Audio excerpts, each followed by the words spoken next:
성경에 보면 하나님과 우리와의 관계를 설명하는 여러 비유들이 나오는데요.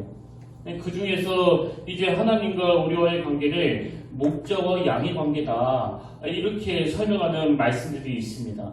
예를 들면 시편 79편 13절, 우리는 주의 백성이요 주의 목장의 양이니, 이렇게 우리 인간의 양으로 설명하고요. 또 그런가 하면 시편 78편 52절에 보니까 그가 자기 백성은 양같이 인도하여 내시고 광야에서 양떼같이 지도하셨도다.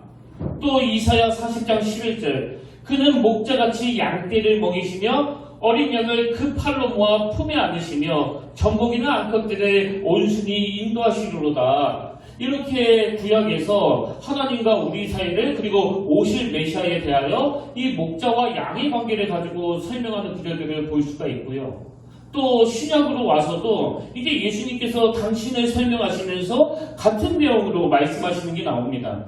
요한복음 10장 11절에서 예수님이 이런 말씀을 하십니다. 나는 선한 목자라. 선한 목자는 양들을 위하여 목숨을 버리거니와.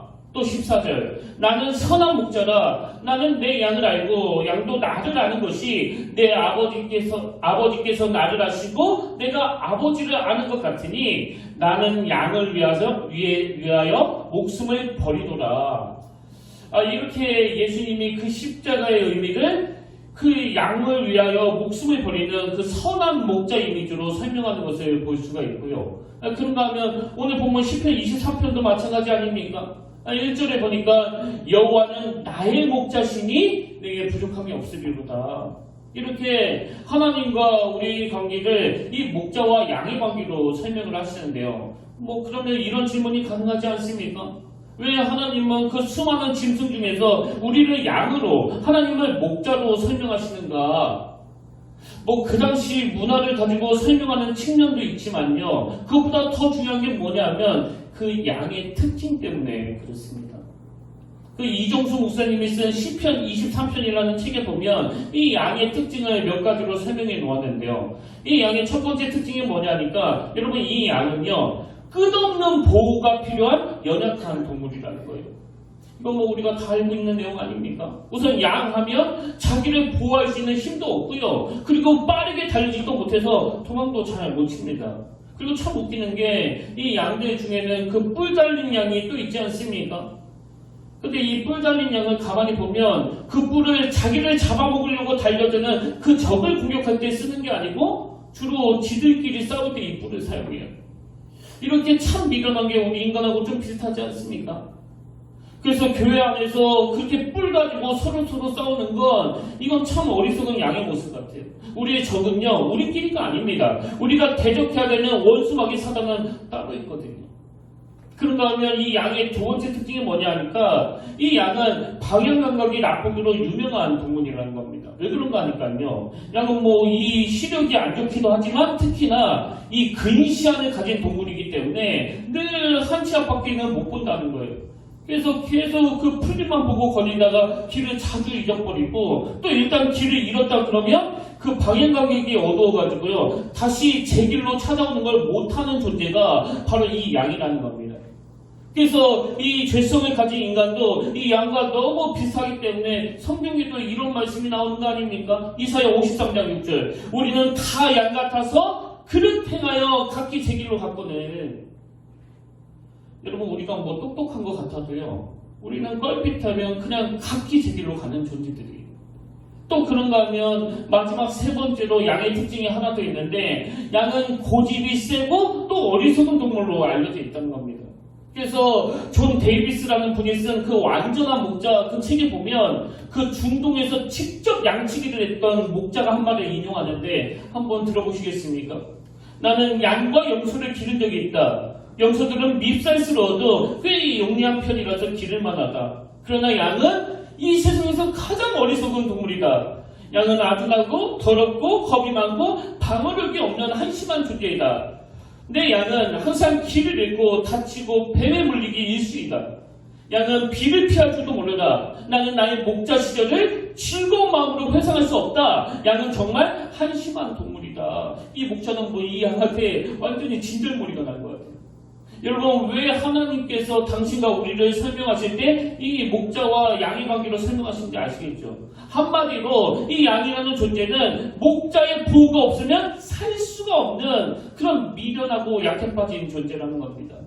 그래서 그 이진희 목사님이 쓴 책 중에 유대인의 목축 문화를 통해 본 시편 23편 이 책에 보니까 그 동물학자들이 이런 말을 한다고 하네요. 인간이 양을 돌보지 않는다면 양은 지구상에서 가장 먼저 사라졌을 것이다. 이게 뭘 의미하겠습니까? 목자의 보호가 절대적으로 필요한 존재가 바로 이 양이라는 거예요. 그래서 하나님이 우리에게 내가 너희들의 목자가 되어줄게 그렇게 말씀하시면서 우리 스스로도 이 목자의 보호가 필요한 그 약한 존재라는 걸 자각하기를 원하시는데요. 근데 여러분, 우리 자체도 이렇게 약하고 또 미련하고 어리석지만 엎친 데 덮친 격으로 우리가 사는 환경 역시 얼마나 그 열악합니까? 그래서 이 세상을 광야 같은 세상이다, 한 치 앞도 알 수 없는 세상이다, 또 어두운 세상이다, 이런 말들을 종종 하는 거 아닙니까? 오늘 본문 시편 23편이 쓰여진 배경도 마찬가지예요. 여러분도 다 아시지만 이 시편 23편은요, 양들이 살기에 너무나 적합한 그 뉴질랜드 같은 대평원에서 쓴 책이 아니고요, 이 배경이 중동 사막 지역이에요. 한 번씩 그 TV에서 그 중동 지역을 보여줄 때가 있잖아요. 얼마나 척박하고 또 황폐합니까? 이 양들이 지내기에 너무나 열악한 고산지대 광야를 배경으로 쓴 시가 바로 이 시편 23편이에요. 그래서 사절에 보면 내가 사방의 음침한 골짜기로 다닐지라도, 여러분, 만약에 저자가 이 뉴질랜드 같은 대평원에 서 있었다면 이 사절은 없습니다. 뉴질랜드는 이 사방의 음침한 골짜기 자체가 없어요. 근데 이 시편 23편의 배경은 이렇게 환경적으로 사망의 음침한 골짜기가 질비하고 결핍된 거 투성이 있고 뿐만 아니라 제가 어느 책에 보니까 그 중동 지역은 이 우기가 딱 석 달밖에 안 된다는 거예요. 그러니까 나머지 9달 동안 메마르고 건조한 생활을 해야 되는 그 양들 입장에서 그 환경이 얼마나 열악하겠네요. 그러나 여러분, 이 두 환경에는 아주 결정적인 차이가 있는데요. 그게 뭐냐니까 시편 23편의 배경은 환경적으로 너무나 열악하지만 양들을 인도하는 목자가 있고요. 부족한 게 하나도 없는 그 뉴질랜드 대평원 같은 곳에서는 양들을 인도하는 목자가 없다는 사실이에요. 이게 아주 결정적인 차이예요. 제가 이번 주 설교를 준비하면서 이 양과 목자에 관련 책들을 정말 많이 읽었는데요. 그 중에 광야를 읽다라는 책에 보면 앞에서 소개해드린 것처럼 뉴질랜드에 끝없이 펼쳐진 그 대평원을 이야기하면서 거기는 양들이 살기에 너무나 좋은 곳이고 풀을 찾으러 이곳저곳 옮겨 다닐 필요도 없고 또 그 대평원이다 보니까 사방의 음침한 골짜기도 또 양을 위협하는 그 산한 짐승도 없다는 내용을 쭉 열거한 다음에 대반전에 그러나가 나오는데요. 제가 직접 읽어드릴게요. 그러나 아이러니하게도 뉴질랜드 양들이 두려운 것이 한 가지 있다. 그것은 어느 날 갑자기 보이지 않던 목자가 나타나는 것이다. 그날은 다 긴장을 한다. 왜 긴장을 하는가 봤더니 그날이 바로 도살장에 끌려가는 날이기 때문이다. 여러분, 우리가 왜 환경적으로만 좋은 곳을 찾으면 안 되는지 아시겠죠? 하나님께서는 우리를 뉴질랜드 대평야와 같은 곳으로 인도하지 않으세요. 여러분, 기대하지 마십시오. 하나님이 일하시는 방식은 시편 23편의 배경과 똑같습니다. 방심하면 골짜기로 떨어져 죽고 사방에 음침한 골짜기가 드리워져 있고 사나운 짐승이 언제 공격할지 모르는 긴장과 두려움으로 우리를 인도하세요. 그런데 그렇게 인도하신 이유는 딱 하나예요. 니들이 목자 없이는 살 수 없는 존재로 지음받았다는 것을 가르쳐 주시기 위해서요. 저는 다행히 20대 초반에 그 사실을 깨닫고 빨리 목자 되시는 그 주님을 영접했기 때문에 이후에 제 인생에서 아픔은 있고 상처는 있었는지는 몰라도 제 인생에서 혼란은 없었습니다. 창조주 하나님의 그 원리를, 창조주 하나님이 그렇게 하신 그 의도를 제가 분명히 깨닫고 나니까 인생의 그 고난의 의미가 다 정리가 되더라고요. 그래서 만약에 뉴질랜드 대평야 같은 곳으로 인도하고 어떤 연단도 어떤 훈련도 없이 그저 토실토실 살찐 양으로 키우기를 원하는 신이 있다면 여러분, 그건요 잡아먹기 위해서 키우는 거예요. 하나님은 우리를 이용해 먹으려고 내가 너의 목자가 되어줄게 그러는 분이 아니고요. 아까 읽어드렸잖아요. 요한복음 10장 14절 목자 되신 그분 나는 선한 목자라 나는 내 양을 알고 양도 나를 아는 것이 아버지께서 나를 아시고 내가 아버지를 아는 것 같으니 나는 양을 위하여 목숨을 버리노라. 한번 생각해 보세요. 내가 양을 위하여 목숨을 버릴 수 있는 목자라는 것을 입증하기 위해서는 그 사망의 음침한 골짜기가 있어야 되는 거 아닙니까? 구약 민수기 1장 1절에 보면 이스라엘 자손이 애굽 땅에서 나온 후 둘째 달, 첫째 날에 여호와께서 시내의 광야 회막에서 모세에게 말씀하여 이르시되 우리말로는 이게 평이한 서술형인데요. 이걸 원어로 보면 이게 약간 워드플레이 같은 그런 요소가 있습니다. 무슨 뜻인가 하면 방금 여기 나오는 여호와께서 신의 광야 회막에서 할 때 이 광야는 미드바르라는 단어거든요. 그리고 그 다음에 나오는 모세에게 말씀하여 이르시다 할 때 이 말하다는 다바르라는 단어예요. 벌써 발음이 좀 비슷하지 않습니까? 근데 여러분 이 광야라는 뜻을 가진 미드바르와 이 말하다라는 뜻을 가진 다바르의 그 발음도 너무나 비슷하지만요. 여기 나오는 광야라는 뜻을 가진 미드바르의 어원이 말하다라는 뜻을 가진 다바르예요. 여기서 우리가 뭘 유추할 수 있습니까? 광야는 비록 아무것도 없고 날 괴롭히는 사망의 음침한 골짜기가 있고 장렬하는 태양으로 고통하는 곳이지만 그 광야는 하나님의 말씀이 있는 곳이라는 거예요. 그럼 왜 우리를 뉴질랜드 대평원으로 인도하지 않으시고 광야로 인도하시느냐? 이 땅이 전부가 아니거든요. 여기는 훈련하는 장소거든요. 하나님이 우리의 목자가 되어주시고 때로는 고난을 통해 때로는 영단을 통해 아침 안개 눈앞다리들 성경에 보면 안개 혹은 이슬이라는 모티브를 가지고 이 인생을 설명하는 내용이 종종 나오는데요. 저희도 말씀드렸지만 제가 차를 몰고 이른 아침에 대전을 가다 보면 그게 몇 월달인지는 모르겠는데 그 안개가 자욱할 때가 있습니다. 근데 아침 안개가 시야를 가려가지고 운전도 막 긴장하면서 하게 되는데요. 진짜 허무한 게 뭐냐 하니까 해가 딱 뜨면 그 안개가 삽시간에 없어져 버린다는 거예요. 저는 그걸 볼 때마다 이런 생각을 해요. 이게 인생이구나 이게. 하나님은요, 우리가 뉴질랜드 대평원에서 천년 만년 살 줄 알고 막 흥청망청거리고 있다가 그 목자가 딱 나타나면 도살장으로 끌려갈 수밖에 없는 그런 인생이 되는 걸 원치 않으시고 영원한 하나님 나라를 가르쳐 주시고 때로는 고난을 통해 때로는 연단을 통해 이 땅에서 우리가 창조주 하나님을 의지하지 않고는 절대 살 수 없는 인생을 훈련시키는 게 바로 우리 하나님의 의도하심이라는 겁니다. 제 주변에도요, 광야에 던져진 분들이 굉장히 많으세요.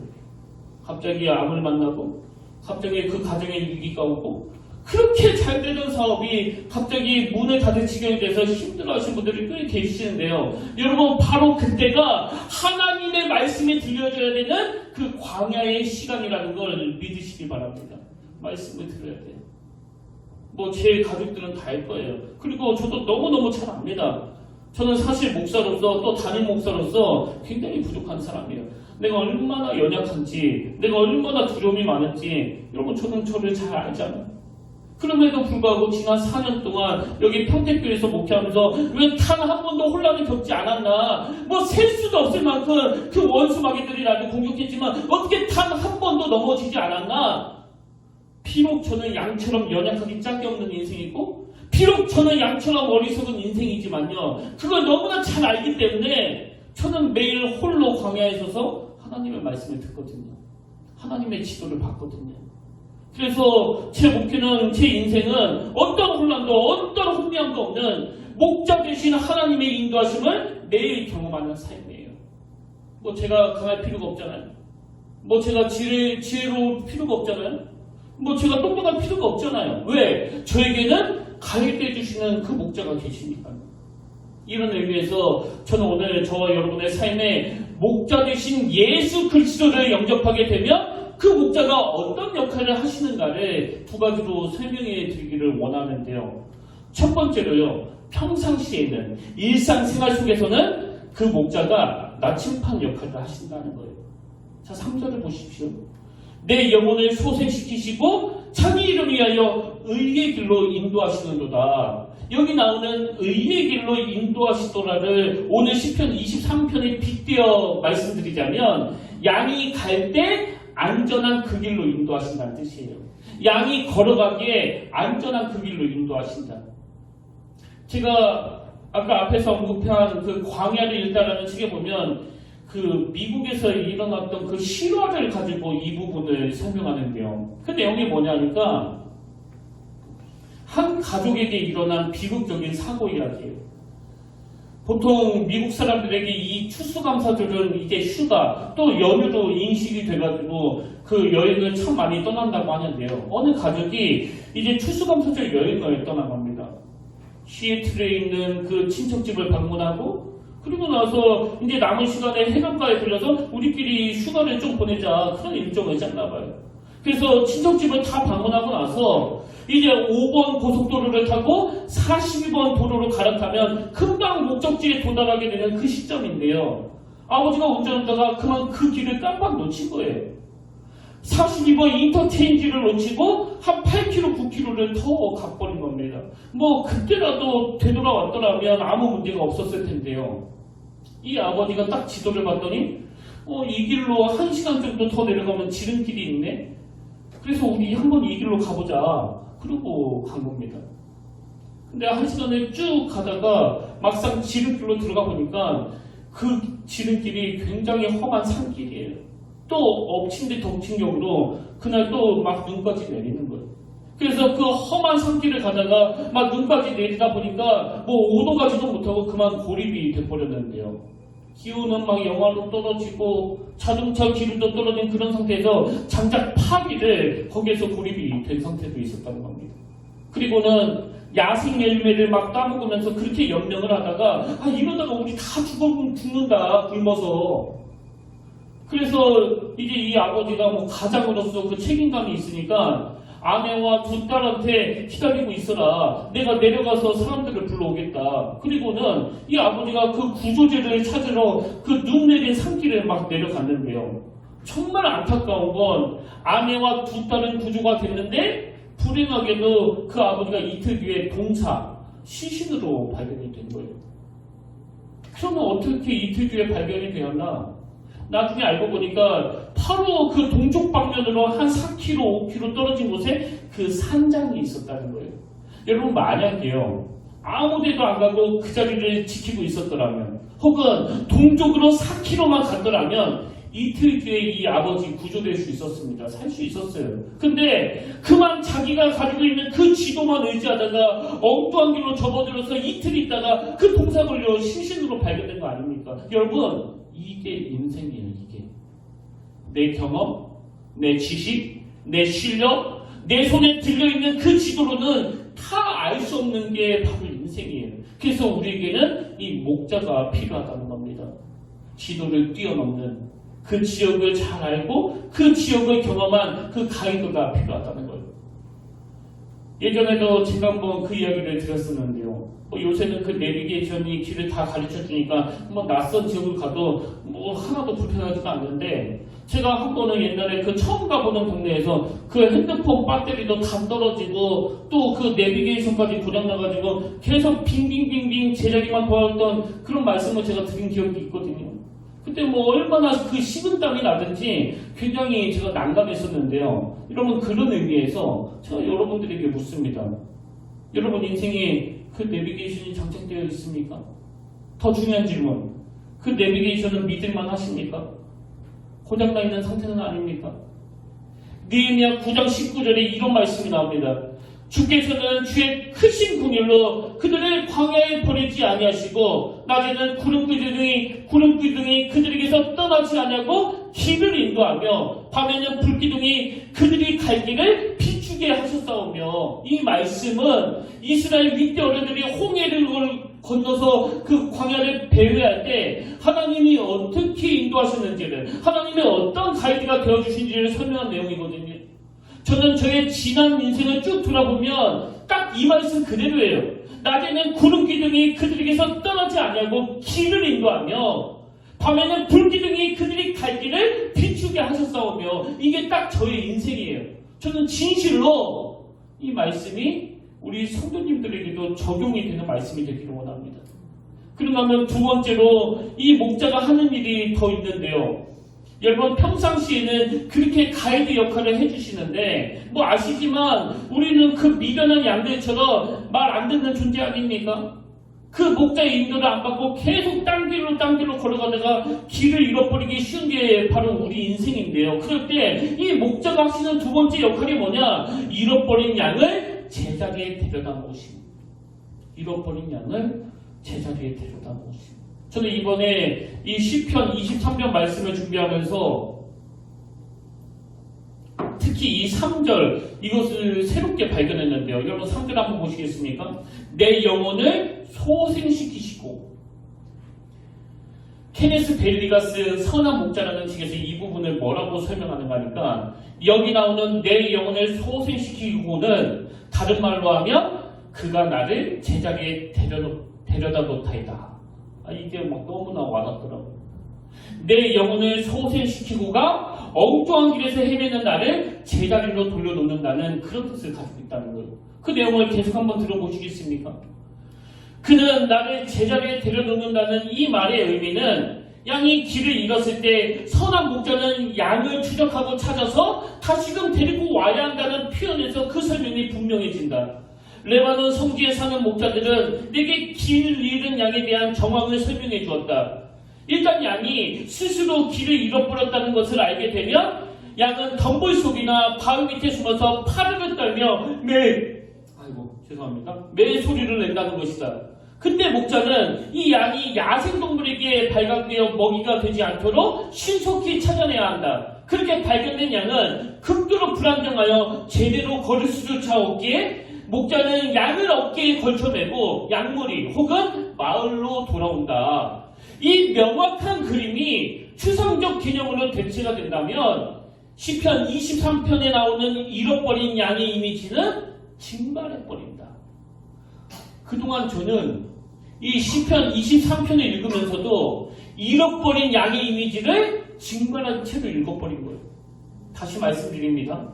목자가 하시는 두 가지 역할 중에 첫 번째는 일상생활 속에서는 길 잃지 않도록 가이드가 되어주세요. 그러나 우리는 그 뿔난 망아지 마냥 그 가이드 말을 잘 안 듣는 사람들이, 그래서 엉뚱한 길로 빠지고 자빠지고 넘어지고 할 때는 이 설명 그대로예요. 그렇게 엉뚱한 길에 헤매다가 발견된 양은 극도로 불안정하여 제대로 걸을 수조차 없기에 목자는 양을 어깨에 걸쳐매고 양머리 혹은 마을로 돌아온다. 여러분 목자가 양을 어깨에 메고 그렇게 마을로 들어가는 뭐 달력 그림 같은 거 뭐 보신 분 계실 거예요. 이게 바로 여기 나오는 내 영혼을 소생시키고예요. 아까 저는 뭐 목회할 그릇이 아니지만 그럼에도 불구하고 큰 혼란이 없었다고 말씀을 드렸는데요. 더 세밀하게 더 잘게 나누어 보면 내 인생 자체가 내 영혼을 소생시키시는 그 하나님을 경험하는 삶이에요.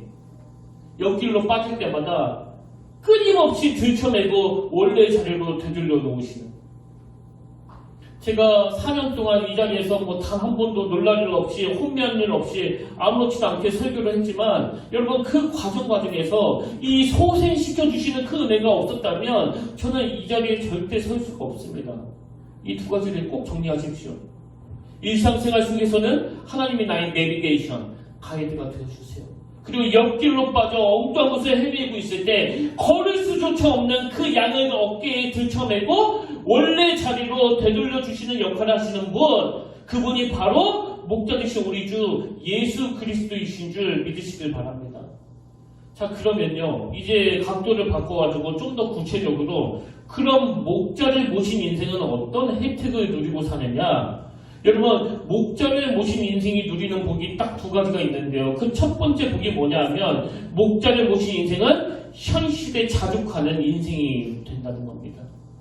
그래서 시편 23편에서 가장 먼저 선포되는 게 바로 자족이에요. 자족. 자 1절을 보십시오.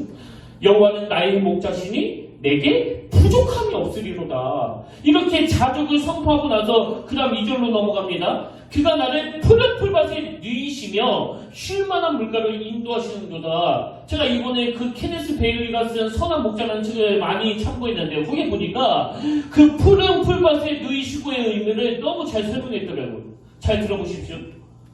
양이 자리에 눕는 건 오직 배가 불렀을 때나 갈증이 해결되었을 때, 그리고 야생동물에 의해 위협을 받지 않거나 곤충의 괴롭힘으로부터 자유로워졌을 때만 가능하다. 여러분, 이 지금 양은요, 푸른 풀밭에 누워있다는 게 무슨 뜻입니까? 우선 그 양은 뭐 갈증도 없고 배도 고프지 않은 상태예요. 그리고 또 그 사나운 짐승으로부터 어떤 위협도 받지 않는 상태입니다. 저는 이렇게 푸른 풀밭에 편안하게 누워있는 그 양의 이미지를 묵상하다가 구약 성경 한 구절이 딱 떠올랐는데요. 그게 시편 131편 2절인데 여러분 한번 1절부터 보십시오. 여호와여, 내 마음이 교만하지 아니하고 내 눈이 오만하지 아니하오며 내가 큰 일과 감당하지 못할 놀랄 일들을 하려고 힘쓰지 아니하나이다. 그리고는 2절, 실로 내가 내 영혼으로 고요하고 평온하게 하기를 젖된 아이가 그 어머니 품에 있음같게 하였나니 내 영혼이 젖된 아이와 같도다. 저는 이 표현이 너무나 재밌는 거예요. 여러분, 아직 젖을 떼지 않는 아이는요, 그 어머니도 필요하지만 사실은 그 어머니가 제공해주는 그 젖이 더 필요한 거 아닙니까?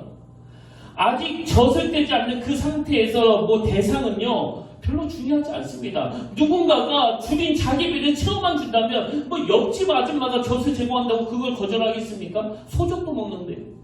신앙생활도 마찬가지예요. 처음에는 그 어머니의 존재의 마음이 가기보다는 지금 내 필요를 공급받기 위해서 그 젖을 제공해주는 그 대상에게 마음을 가지고 하는 게 그게 바로 신앙생활의 첫 단추예요. 그래서 건강을 주세요. 취직시켜주세요. 우리 아들 이번에 좋은 대학 보내주세요. 암 낫게 해주세요. 젖이 필요한 상태로 하나님을 만나는 거예요. 그리고 그렇게 하나님과의 신뢰가 쌓여가면 나중에는 이 표현 그대로입니다. 실로 내가 내 영혼으로 고요하고 평온하게 하기를 젖된 아이가 그의 어머니 품에 있음같게 하였나니. 다윗은 비록 여전히 자기를 죽이려고 하는 그 사나운 사울왕을 피해 다니는 상황이지만 누적된 그 은혜의 경험들을 통해서 그 여호와 하나님에 대한 신뢰가 쌓였기 때문에 실로 내 영혼이 고요하고 평온하도다. 그리고 시편 23편 1절에서 여호와는 나의 목자시니 내게 부족함이 없으리로다. 이건 젖된 아이의 고백을 할 수 있게 됐다는 겁니다. 그런 의미에서 초신자들에게는 여전히 공급해주는 그 젖이 중요해요. 그러나 여러분, 진짜 마음의 만족감은요, 진짜 자족은 그 대상인 여호와 하나님에 대한 신뢰가 회복될 때 완전히 채워지는 거예요. 그래서 현실은 사망의 음침한 골짜기가 질비한 그런 광야인데도 불구하고 내 인생에 부족함이 없으리로다. 다윗하고 저하고 견주는 것 자체가 실례지만요, 공통점 하나 있습니다. 다윗도 인생에 목마름이 없고 저도 인생에 목마름이 없습니다. 그래서 제가 종종 그런 고백을 드리잖아요. 하나님이 당장 나를 데려가신다고 하더라도, 하나님이 당장 이 오늘 설교를 마지막으로 여기 평택교회를 떠나게 하신다 하더라도 나는 내 인생에 절대 여한이 없다. 이건 젖된 아이가 할 수 있는 고백이에요. 저는 오늘 하나님 앞에 간절한 마음으로 여러분을 축복하기를 원하는데요. 어떤 열악한 상황 속에서도, 어떤 사막과 같은 그 결핍 많은 광야 속에서도 이 시편 131편 2절의 고백이에요. 실로 내가 내 영혼으로 고요하고 평온하게 하기를 젖된 아이가 그 어머니 품에 있음같게 하였나니 내 영혼이 젖된 아이와 같도다. 다윗처럼 이런 자족으로 주님 앞에 고백할 수 있게 되기를 주님 이름으로 축복합니다. 그런가 하면 두 번째로 목자를 모신 인생에게 주시는 그 축복된 소문이 하나 더 있는데요. 그게 뭐냐 하니까 하나님은 목자를 모신 인생들로 하여금 최종 목적지를 향해 꿈꾸며 걷는 인생이 되게 하신다는 거예요. 꿈꾸며 걷는 인생. 제가 앞에서 양은 지독한 근시안이고 또 한 치 앞밖에는 못 본다고 하지 않았습니까? 그리고 그게 바로 우리 인생이라고 말씀을 드렸는데요. 그래서 제가 뭐 그 후배들에게도 늘 강조하는 것 중에 하나가 그거예요. 그 사자성어 중에 목사가 입에 담으면 안 되는 진짜 무서운 사자성어가 하나 있다. 소탐 대실. 저에게 또 목회자들에게 가장 무서운 게 바로 이 소탐 대실이에요. 왜? 우리는 근시 아니니까. 그 한 치 앞밖에 못 보는 양 같으니까. 그 팥죽 한 그릇에 영혼을 팔아먹을 수밖에 없는 게 아무것도 없는 공감 몇 푼 때문에 이 목사라는 디그니티를 팔아먹을 수 있는 게 바로 인간이니까. 그래서 늘 두려워하는 게 바로 이 소탐 대실인데요. 근데 제가 이걸 뭐 지켜내기 위해서 막 벽에다가 한자로 소탐 대실 그렇게 크게 써놓고 소탐 대실 안 해야지, 소탐 대실 안 해. 그런 거 어리석은 짓이에요. 그냥 시편 23편 맨 마지막 6절을 구현하시면 됩니다. 내 평생의 선하심과 인자심이 반드시 나를 따르리니 내가 여호와의 집에 영원히 살리로다. 여러분 지금 그렇게 한 치 앞밖에 못 보는 이 근시한 인생이 지금 어디까지 보고 있는 거예요? 여호와의 집에 영원히 살리로다. 그럼 죽음 이후의 세계까지 볼 수 있는 눈은 어떻게 만들어지느냐? 내 평생의 선하심과 인자심이 내 일상생활 속에서 하나님이 나에게 어떤 목자가 되어주시는가에 대한 그 놀라운 은혜가 충만해지면 그 시야가 넓어지는 거예요. 그 대표적인 인물이 바로 사도 바울 아닙니까? 자, 필립보서 3장 13절을 보십시오. 사도 바울이 이런 고백을 합니다. 형제들아, 나는 아직 내가 잡은 줄로 여기지 아니하고 오직 한 일, 즉 뒤에 있는 것을 잊어버리고 앞에 있는 것을 잡으려고 편대를 향하여 그리스도 예수 안에서 하나님이 위에서 부르신 그 부름의 상을 위하여 어떻게 한다고요? 달려가노라. 제가 사역하면서 종종 뭐 지쳐서 꼬꾸라지고 낙심해서 꼬꾸라지고 또 누가 막 공격해가지고 자빠지고 넘어져서 이 달려가는 것을 포기한 성도님들을 만날 때가 있는데요. 여러분 사도만큼 이 공격을 많이 당한 사람이 또 있을까요? 여기 나오는 이 표대를 향하여 할 때 표대는 헬라어로 스코포스라는 단어인데요. 이 스코포스는 예전에 그 가을 운동회를 생각하면 이 단어가 확 이미지화 될 거예요. 그 가을 운동회 때 뭐 초등학생은 뭐 50m 달리기 또 그 중학생이 되면 이제 100m 달리기를 하지 않습니까? 그럴 때 맨 뒤 결승선에서 학생 둘이 줄 들고 서 있는 이게 바로 표대예요. 이게 스코포스입니다. 그래서 여러분 이 사도 바울은 자기가 과거에 이루었던 그 성공에 취하지도 않았고요. 또 자기가 과거에 경험했던 그 상처에 매몰되어 있지도 않았고 사도 바울은 어떤 상황에서도 늘 결승선에 있는 그 표대를 바라보며 그래서 내비게이션 인생이에요. 여러분 내비게이션은요. 만약에 내가 좌회전을 해야 되는데 실수로 그 우회전을 했을 때 또 왜 이 길로 갔느냐고 뭐 자책하지도 않고 탓하지도 않고 잘못 들어선 이 길에서 그 표대까지 가려면 어느 길이 가장 빠른 지름길이냐 그걸 찾아주는 역할이 바로 이 내비게이션 아닙니까? 내비게이션은 뭐 복잡한 얘기 안 해요. 니 탄 내 탄 얘기 안 합니다. 잘못 접어든 그 길에서 가장 가까운 표대가 어디냐는 거예요. 가장 가까운 지름길이 어디냐는 겁니다. 그렇게 사도 바울은 옆길로 새지 않게 하시는 그 하나님의 가이드를 받으면서 끊임없이 그 표대를 바라보며 하나님이 위에서 부르신 그 부름의 상을 위하여 달려갔다는 거예요. 그래서 하나님이 이 사도 바울에게 가이드가 되어주셨다면 여러분 사도 바울이 한 게 뭐예요?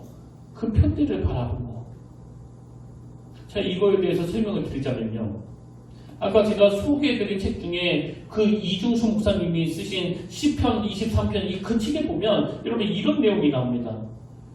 진정한 크리스천이라면 천국에 대한 노스탈자를 지니고 삽니다.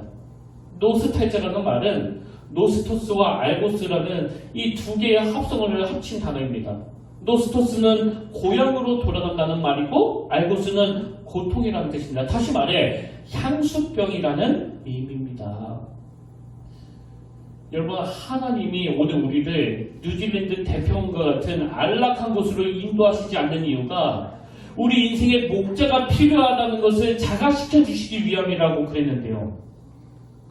그렇게 인도하지 않으시는 더 중요한 이유가 뭐냐? 우리가 잠깐 스쳐 지나가는 이 뉴질랜드에서 너무 빠져 살까 봐요. 그래서 모든 예수 믿는 그리스도인들은 가이드가 필요한 인생인 동시에 이 하나님 나라에 대한 향수병, 천국에 대한 이 노스탈지아를 가지고 살아야 된다는 겁니다. 사도 바울이 끝까지 편대를 바라볼 수 있었던 그 원동력이 바로 이거 아닙니까?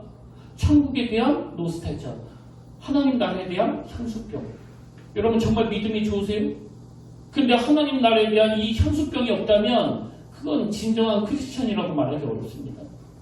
그럼 근시안을 가진 인생, 눈앞에 풀만 보고 사는 인생이 어떻게 푸른 초장 너머의 세계를 꿈꾸며 이 향수병으로 표현되는 이 노스탈자, 천국에 대한 노스탈자를 지니고 살 수 있게 되느냐? 요한복음 10장 14절을 다시 읽어드릴게요. 나는 선한 목자라. 나는 내 양을 알고 양도 나를 아는 것이 아버지께서 나를 아시고 내가 아버지를 아는 것 같으니 나는 양을 위하여 목숨을 버리노라. 이 선한 목자 되시는 예수님이 그 십자가에서 죽으심으로 말미암아 예수님을 영접한 모든 크리스찬들에게 이 천국에 대한 향수법, 이 천국에 대한 노스탈자, 이 천국에 대한 소망을 다 선물로 주셨다는 거 아닙니까? 결론을 맺으면서 제가 오늘 설교 제목을 나는 행복한 사람 이렇게 정하지 않았습니까? 그 이유를 말씀드리고 오늘 설교를 마무리하기 원하는데요. 다 아시지만 저희 아버지가 올해 1월달에 그 췌장암 4기 진단을 받으시고 저번 주 금요일 그 하나님의 부르심을 받았는데요. 아버지가 그 반년 넘게 투병 생활을 하시면서 저희 삼남매에게 자주 하셨던 말씀이 뭐냐면, 만약에 하나님이 나에게 기회를 주신다면 사람들 앞에서 나는 행복한 사람이라는 제목으로 내가 그 설교를 하고 싶다. 그런 말씀을 하시더라고요. 그러시면서 하시는 말씀이, 아버지가 이제 스스로 그 죽음을 준비하시면서 그 살아온 날들을 막 쭉 돌아보니까 하나님께서 내 삶 가운데 얼마나 신실하게 일하셨는지, 내가 어떤 위기에 놓여 있을 때마다, 내가 어떤 엉뚱한 길에서 헤매고 있을 때마다 너무 신기할 정도로 하나님께서는 항상 나를 안전한 장소로 옮겨 놓으셨고, 그리고 또 그 하나님께서 지금도 나를 얼마나 사랑하시는지 이렇게 죽음을 준비하게 하시고, 하나님의 그 풍성한 은혜들을 돌아볼 수 있는 기회를 허락하시고, 또 가족 간의 그 석별의 정을 나누게 하시기 때문에 그 선하신 하나님을 아버지 삶의 그 간증들을 통해서 찬양하고 싶다는 말씀을 저희들에게 종종 하셨는데요. 여러분, 이게 바로 양이 궤도를 이탈했을 때 이 양이 야생동물의 먹이가 되지 않도록 목자가 양을 어깨에 걸쳐매고 양머리 혹은 마을로 돌아온다는 그 이야기 아닙니까? 그 양이 너무나 두렵고 공포스러워서 이 발걸음조차 뗄 수 없는 그런 상태에 빠졌을 때 목자가 그 양을 들쳐업고 원래의 자리로 되돌려 놓는 일을 하신다면, 여러분 바로 오늘이 여러분을 주님이 들쳐업으시고 선한 의의 길로 인도해 주시는 그날인 줄로 믿으시길 바랍니다. 그리고 오래 예수 믿었다고 하지만 여전히 그 삶의 무게로 힘들어하고 있는 저와 여러분들에게 그 선한 목자 되신 예수님이 이곳에 불러주셔서 이렇게 말씀하십니다.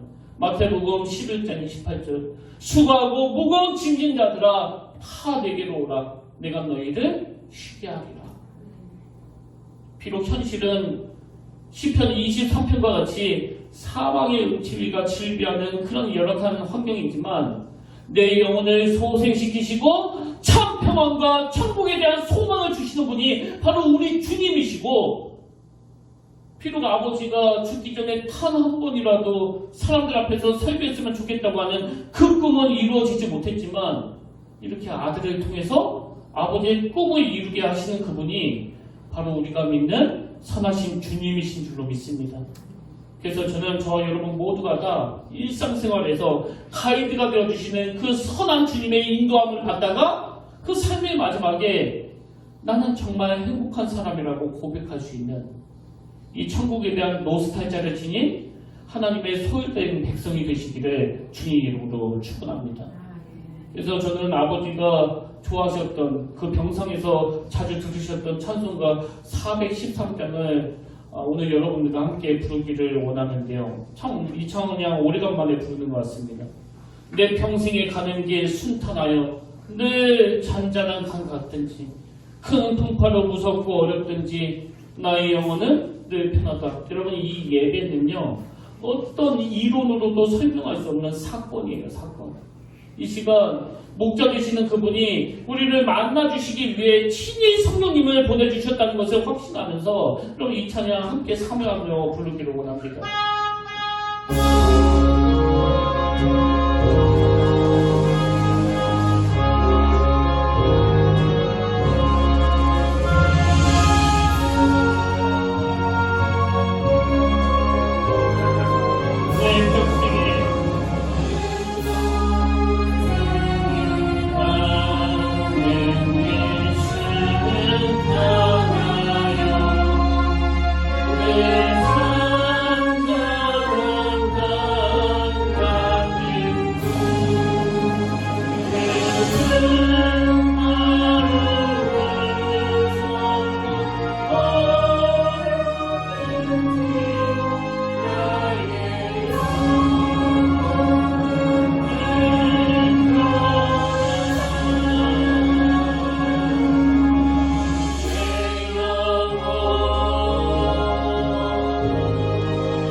내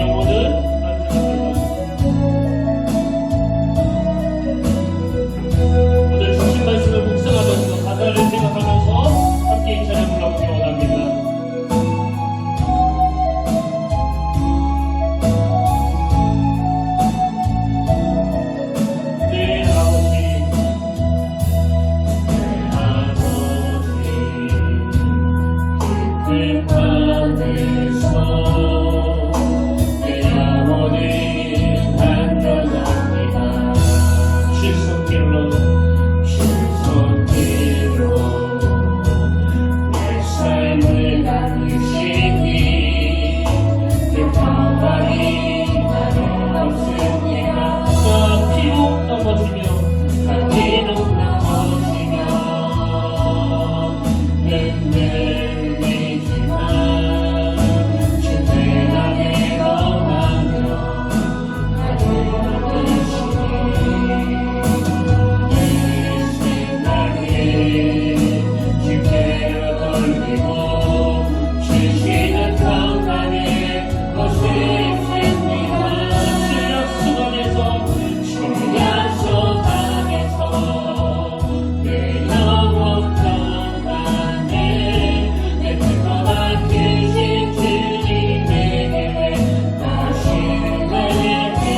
길을 잃어버려 풀안에 떠는 양이 바로 저희고 우리들입니다. 그렇게 잘난 척하고 똑똑한 척하고 온 세상 이치를 다 터득한 것처럼 말하지만 그러나 사실은 우리는 진리의 길이 어딘지 또 무엇인지 잘 모릅니다. 분명히 이 길이라고 생각했기 때문에 내가 가지고 있는 이 지도로 내 아내와 두 딸을 살릴 수 있다고 확신했기 때문에 그 구조대를 찾아서 떠난 길인데 4km, 5km만 가면 만날 수 있는 그 구조대를 만나지도 못하고 전혀 다른 엉뚱한 길로 접어들어 이틀 만에 동사로 죽을 수밖에 없는 인생, 이게 저의 모습이고 아이들은 너무나 사랑하지만 잘 인도할 수 없어 눈물 짓는 수많은 어머니들의 모습인 줄로 믿습니다.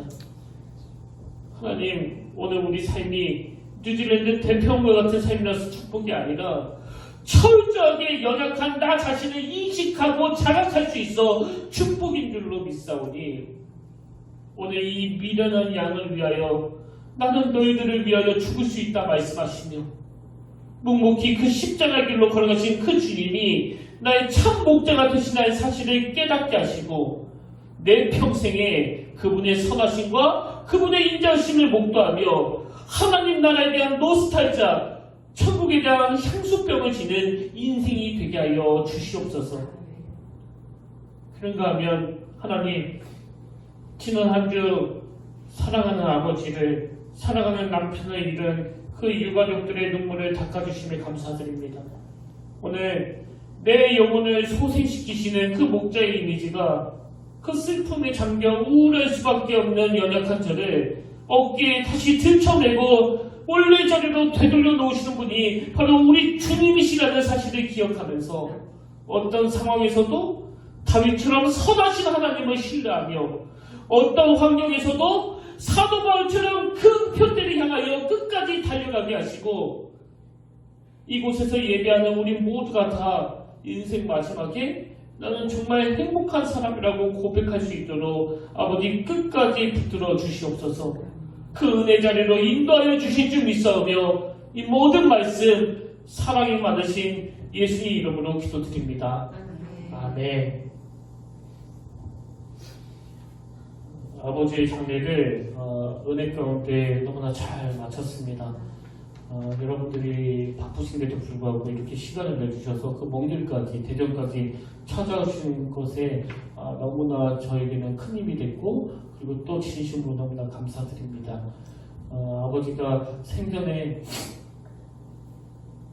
하셨던 그리고 또 부탁하셨던 말씀들을 기억하면서 그 신앙의 본을 따라서 섬기며 또 베푸는 삶을, 그 사랑이 넘치는 삶을 살도록 하겠습니다. 다시 한번 너무나 감사드립니다. 두 번째 광고인데요. 다음 주에는 그 호주 선교사로 계시는 저희 누나 김은경 선교사가 말씀을 전해주시는 예정입니다. 우리 사모하는 마음으로 한 주간 기도로 함께 준비해 주시길 부탁드립니다. 이제 우리 다 자리에서 일어나셔서 화성 찬양으로 허무한 시절 지날 때 깊은 한숨 내쉴 때 성령이 오셨네, 성령이 오셨네, 내 주에 보내신 그 성령이 오셨네. 우리 가사를 생각하면서 우리 소원하시면서 이렇게 함께 찬양하기를 원합니다.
광야에서도 너희가 탐하였거니와 사람이 자기의 아들을 낳는 것 같이 너희 하나님 여호와께서 너희가 걸어온 길에서 너희를 안으사 이곳까지 이르게 하셨느니라. 아멘. 하나님, 우리는 참 미련해서 고생한 것만 생각하고 눈에 보이는 그 척박한 광야만 보고 있지만 사실은 그것이 하나님의 안아주심을 맛보고 경험하는 놀라운 특권인 줄로 믿습니다. 하나님, 오늘 우리의 영혼을 열어주셔서 참 힘들고 어려운 이 광야길 가운데 어떻게 하나님이 나를 안아주셔서 이 고비를 이겨낼 수 있었는지를 기억하는 저희들 되게 하여 주시고, 이제 나의 선한 목자 되시는 예수 그리스도를 내 신앙 중심에 모시는 아름다운 또 성숙한 신앙인이 다 되게 하여 주시옵소서. 이제는 우리 주 예수 그리스도의 은혜와 하나님 아버지의 다함없는 사랑과 성령님의 감동, 감화, 위로 교통 충만하심의 역사가 주신 말씀 마음에 담고 목자 되시는 그 주님과 더불어 기쁨으로 신앙생활을 누리기로 다짐하는 모든 주의 자녀들 머리 위에 지금부터 영원토록 함께 계시길 간절히 축원하옵나이다.